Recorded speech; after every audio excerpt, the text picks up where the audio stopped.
Hey guys, how y'all doing? It's me, Johnny, and welcome back to another video on the channel. I am now here coming to you before I go on a like a week and a half break away from home. So there are not going to be any videos during this time. I'm going up to Netherlands and just going to enjoy some time with the fam and just hit the beach and chill out, you know? I want to be one of them Sorare managers that post pictures of building lineups while they're at the beach. So I'll try and be that person.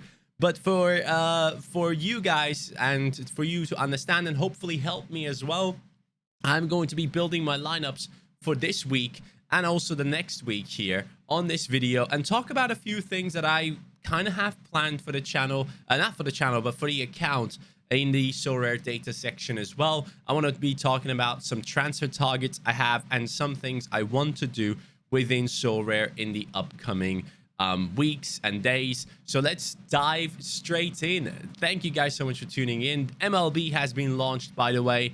I jumped in. I'm going to be playing this, but on the free-to-play side to kind of understand what the hell baseball is and how the game actually works. And I would highly recommend to every person out there, go ahead and get involved in the free-to-play side. It's not going to hurt you. You already know what Sorare is about. So why not get involved in this as well? If you have a friend that knows anything about baseball, they can help you out. I have a couple of people that know about it, and I'll try and get some information off of them. And yeah, that's the plan for me, at least. At least that's what I'm kind of hoping for I can do.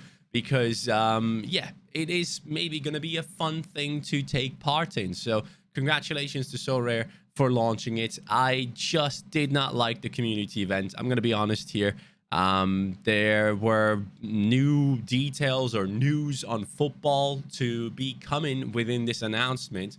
And yeah, people have been saying like 25% of the announcement is going to be football based. And a lot of people got roped in that way to watch it. And then at the end of the day, there was zero news on football, which was very confusing and very, you know, just not something you do, you know. If you don't have any news for football, just tell people there's not going to be anything new and just call it an MLB event and that's it. But obviously, since people's time got wasted and they were quite upset, and me too, I just wish we didn't really get the message that there would be any football news here, because there wasn't. So that's just one thing for the future, because I feel like this kind of gave a negative taste to the MLB announcement, at least for the existing users that already play the football side. You don't want to, you know, have that focus on that footballing side with all the people coming in and thinking, oh, there could be at least something new, like matrix change announcement and like a blog post that we can then go through and stuff like that. At least that's what I was hoping for. But yeah, nothing came for football, which was kind of annoying, but it's fine. We move. Now, let's dive into Game Week 288. What is going to be happening here? And also, let's talk about Game Week 287. Wow, look at my team. It did insanely well. I'm definitely getting myself a star rare. Game Week 288, we have set up the teams. Let's dive in. Let's take a look at the All-Star Rare Pro. We have really good matchups for the All-Star Rare Pro, except maybe one player. We have actually not really. I don't really have good matchups. Can I be honest with you? I don't think I do. I don't know why I just said that.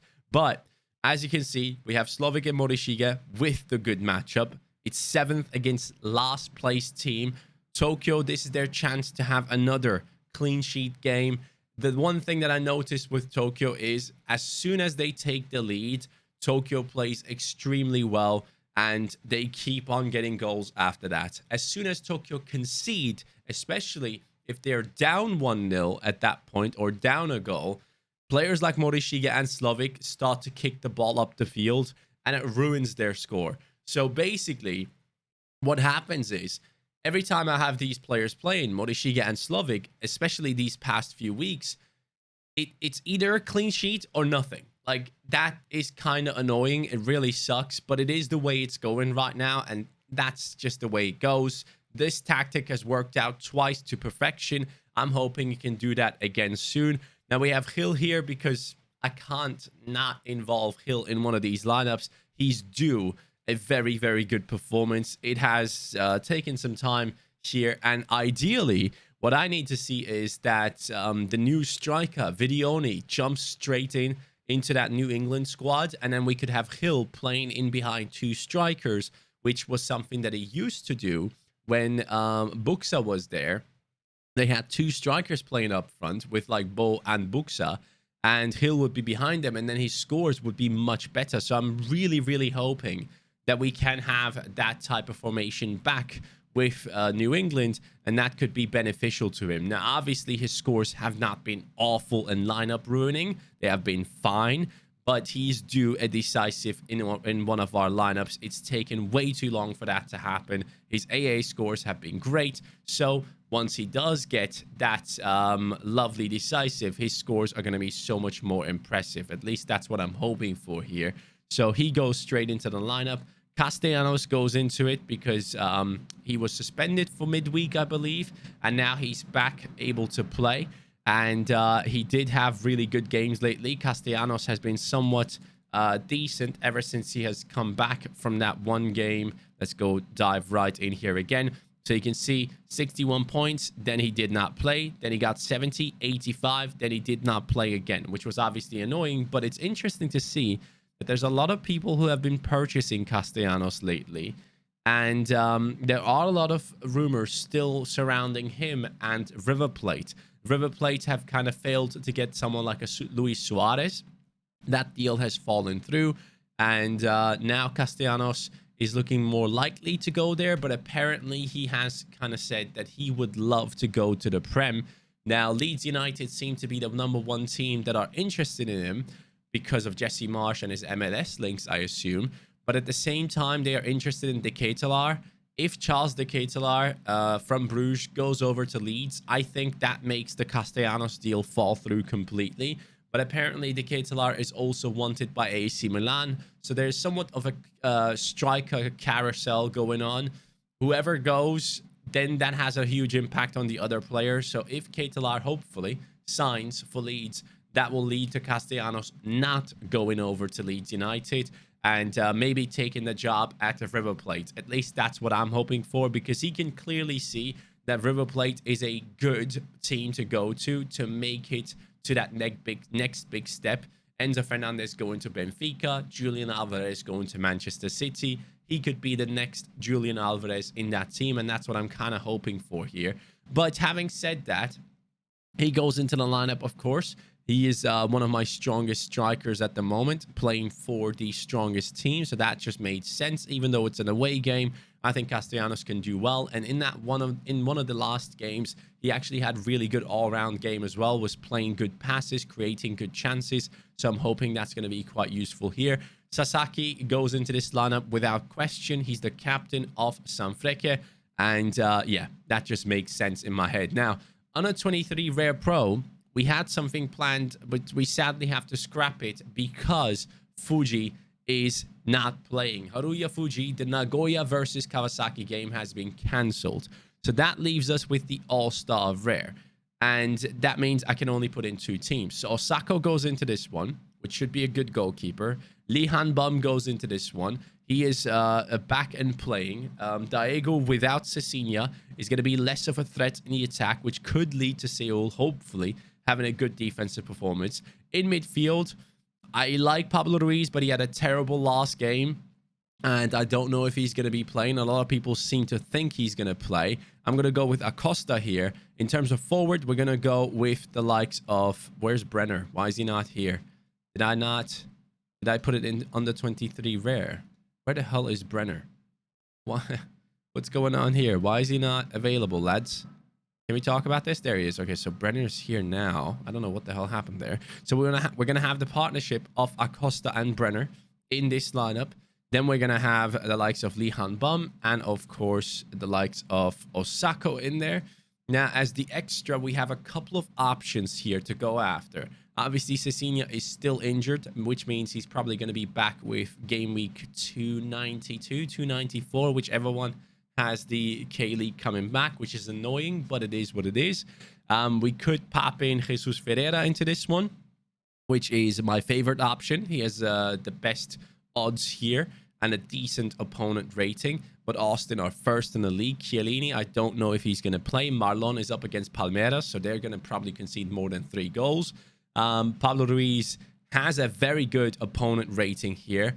He has a good matchup as well, 4th against 14th, but he had a terrible last game. I don't know about this one. Now, we have some really good players here, Ruiz, Myungjo, and Ferreira. One of them is definitely going to have a very good game. The question is, who do we go for? And this team so far, as we have built it, is not too bad, but I feel like it is going to be a threshold team if I don't have another player come in and get like an 80+ game. And the only player that I genuinely believe has an 80+ game in him is Jesus Ferreira. So I'm going to go with that. Acosta is going to be the captain. And we're just going to hope that this works out for us.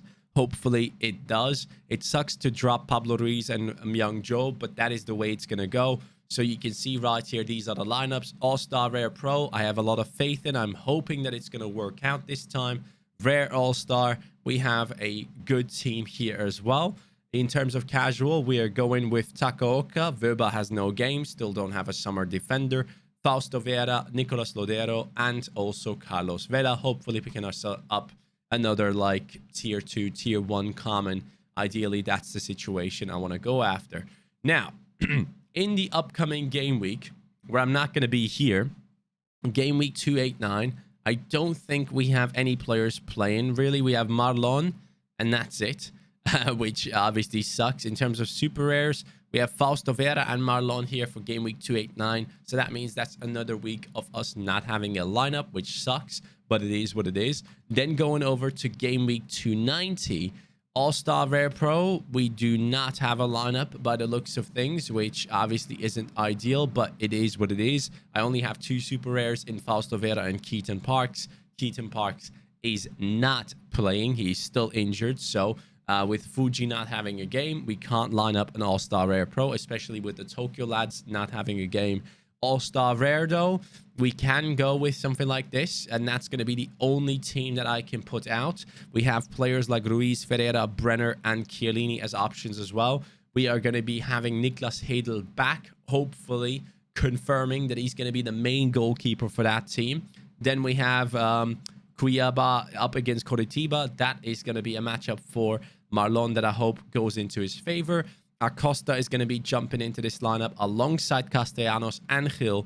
I would love to put Brenner in here, but it's just not going to work out. I cannot drop any of these 3, in my opinion, unless I want to go, instead of Acosta, bring in Brenner.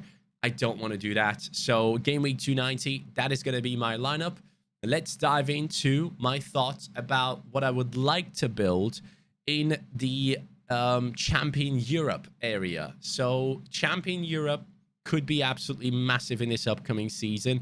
Last season, I dived into it with mostly like Marseille players and got disappointed over and over again.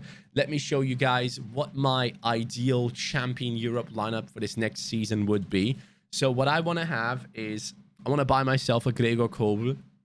I really want to get him into the team, and this was something I thought I could build towards through winning rewards in the summer, but obviously this summer has turned out to be not a good one for me. It just hasn't worked out, but I have to admit, I've learned so much in this summer, like so many things I've learned about MLS, the Asia regions, all those things. I think those lessons that I had this season in the summer are going to be invaluable when we move forward into the next summer period where I can once again take part in MLS and Asia. I think then next summer I'll be much more successful because I will have learned so much about those regions and what to expect from certain players and certain teams. So yeah, I think that's going to be very useful, especially considering that these guys are going to be playing up until the World Cup. So I have even more time to learn from them and include them in lineups. But for Champion Europe, as I was saying before, I want to go a little bit Dortmund heavy on that defense. I want to go and stack together Gregor Kobel and Niklas Süle. I think these guys are going to be amazing. In terms of midfielder, ideally, I'm going to be using Dimitri Payet because I think he stays at Marseille and he's one of the best midfielders on the platform when it comes to Champion Europe and chance creation and assists and all those things. Hopefully, Marseille with their new coach is going to be a good team. So Payet is going to be one of the main men. The coach has come out and said he's looking forward to working with Dimitri Payet. In terms of forwards, There's one player I want to buy because I think he's too undervalued. I think I would love to bring in Thomas Müller. That would be a dream.